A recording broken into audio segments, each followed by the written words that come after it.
ஒரு அழகான குளக்கரையில் ஆதி என்ற நாரை தினமும் யோகா பயிற்சி செய்யும்.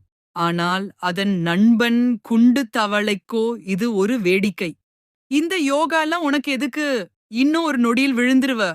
ஆதி நாரை கோபமாக, ஹே குண்டு, என்னை பார்த்து சிரிக்காதே. நீ ஒரு சோம்பேறி, உனக்கு இதெல்லாம் வராதுன்னு சிரிக்குறியா?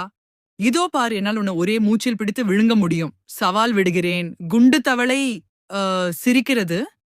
குறும்புத்தனமான சிரிப்பு. ஓ அப்படியா, முயற்சி செய்து பாரேன், பார்க்கலாம். ஆதியும் தவளையை பிடிக்க அலகை திறந்தது. ஆனால் குண்டு மிக வேகமாக நாரையின் அலகில் ஒட்டிக்கொண்டிருந்த ஒரு பெரிய இலையை பிடுங்கி எறிந்தது. இலை பிரிந்ததும் நாரை திடீரென அதிக காற்றை உள்ளிழுத்து அதன் வயிறு ஒரு பலூன் போல் ஊதி காற்றில் உருண்டு பறக்க ஆரம்பித்தது. குண்டு தவள நாரையிடம் மெதுவா சிரித்தபடி, ஆதி, முதலில் சமநிலையுடன் யோகா செய்ய கற்றுக்கொள், அப்புறம் சவால் விடலாம்.